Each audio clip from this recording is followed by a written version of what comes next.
De ZLM-tour start straks in Capelle en normaal gesproken is dat een goede voorbereiding voor de Tour de France. Dit jaar lijken een aantal grote namen niet mee te doen met deze koers. En ook de winnaar van de laatste editie is er niet bij. En verder in deze uitzending. Zorgen bij de kleine zwemscholen. En hoe gaan we om met de prijzen aan de pomp?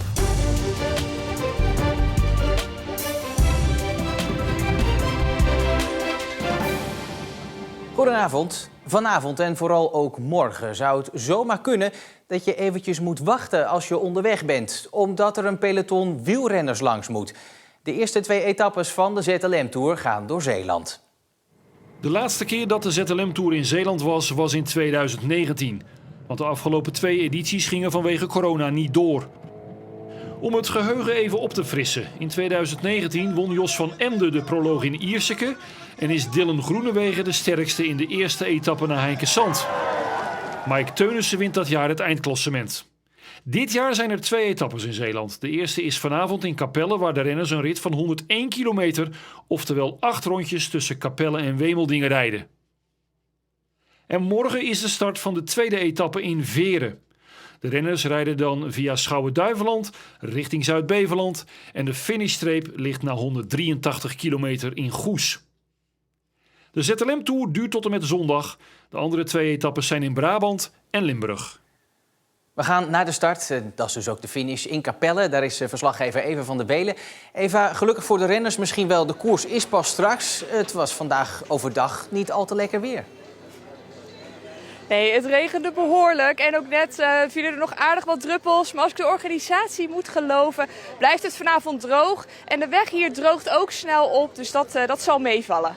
En dan even over het deelnemersveld. Namen als Dylan Groenewegen zitten er dit jaar niet tussen. En dat is erg jammer voor het affiche van deze koers. Ja, naast mij staat de organisator Joost van Wijngaarden. Ja, Dylan Groenewegen doet niet mee en ook andere grotere namen staan niet op de lijst. Dylan niet. De namen die we in 2019 hadden, Groenewegen, Ewan niet. Maar we hebben bijvoorbeeld wel Elia Viviani. Nou ja, op de baan is hij Olympisch en wereldkampioen. En ook hij heeft etappes geworden in alle grote rondes, Giro, Tour en Vuelta. Dus Elia Viviani, de Italiaans kampioen, Europees kampioen voormalig, daar gaan we zeker op letten. Maar er zijn ook een aantal Nederlandse sprinters zoals Olaf Kooi van Jumbo-Visma die zeker hier 5 dagen kans gaat maken. Nou, het heeft even moeten duren, want het is 2 jaar uitgesteld door corona. En er was al langer discussie over het voortbestaan van de ZLM-tour. Ja, wat is de toekomst? Ja, je merkt dat het lastig is om na 2 jaar geen koers het weer wel te doen. Het is voor het eerst sinds 3 jaar dat we het organiseren. Maar gelukkig hebben we met ZLM-verzekering een hele trouwe partner die ook voor de komende jaren weer is vastgelegd. Dus wij zijn als Libema Procycling verzekerd van nog een aantal jaar ZLM-tour. En die zijn we ook ontzettend blij mee. Want je wilt nu alweer alles wat je hier ziet, kleine dingetjes, tie-rapjes naar buiten of naar binnen. We schrijven alles op. En dan wil je het jaar daarna meteen weer verbeteren. En ja, afgelopen 2 jaar ging dat niet. Een hele hoop van die kennis is toch vergeten of verloren gegaan. Dus we zijn heel blij dat het nu weer door kan gaan. Dat is belangrijk. Ik zie dat jullie er zin in hebben en vanavond gaat de eerste etappe van start. Op wie moeten we gaan letten? Ik noemde net al Viviani, maar zeker ook Olaf Kooi. Nederlandse jonge talent, opkomende naam in de sprintwereld. Wie weet hebben we het over 3 jaar over Kooi, zoals jij net Groenewegen noemt, als grote naam. Ook een aantal jongens uit de B-lijn, Maresco van Alpecin Phoenix, maar zeker ook een aantal Zeeuwse renners die hier vanavond aan de start staan. Ik vind het zelf bijvoorbeeld heel leuk dat Mick en Tim van Dijken hier voor Jumbo in de hoofdmacht aan de start staan. De jongens die komen hier uit de streek. En ik verwacht met name morgen op de Zeeuwse eilandendag, de donderdag. Volgens mij komt de windkracht 5. Dat wordt echt een klassieke rit. En daar verwacht ik die jongens zeker van voren. Dank u wel. Graag gedaan. De 2 Zeeuwse etappes zijn te volgen via Omroep Zeeland op televisie. Vanavond vanaf 7:15 en morgenmiddag vanaf 2:50.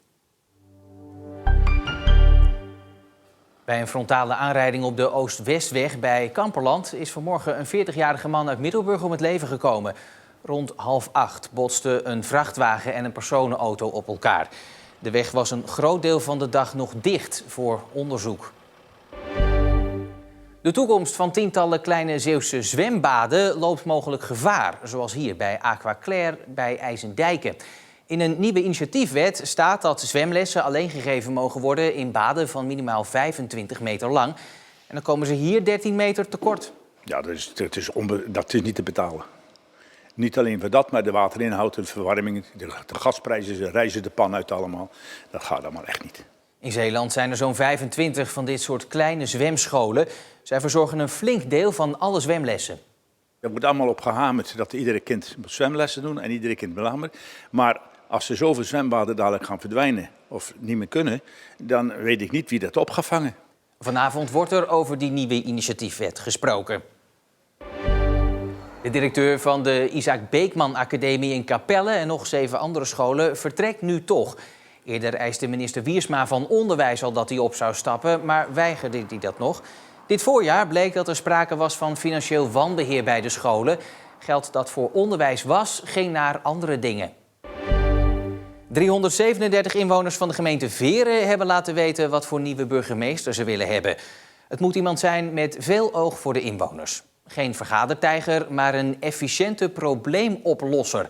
En volgens sommigen het liefst een vrouw, want mannen zijn er in de politiek van Veren al genoeg.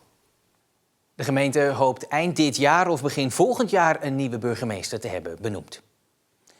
Je zal maar Arabisch spreken, naar Nederland vluchten, de taal moeten leren en een baan moeten vinden. Dat is niet makkelijk, maar de 33-jarige Ahmed Al-Taleb lukte het binnen 3 jaar. Hij vluchtte voor de oorlog in Syrië en kwam uiteindelijk in Ierseke terecht met zijn gezin. En dat een vluchteling zo snel Nederlands leert en betaald werk vindt, is bijzonder, volgens Vluchtelingenwerk.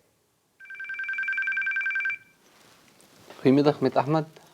Al bijna een jaar werkt Ahmed nu als beveiliger. Het meest van de tijd werkt hij op het stadskantoor in Goes, waar hij ook facilitaire werkzaamheden doet. Het bevalt hem goed, al deed hij in zijn vaderland heel wat anders. In Syrië. Ik was geschiedenisleraar. Een beetje verschillend dan hier. En nu, ik ben hier beveiliger bij jullie beveiliging.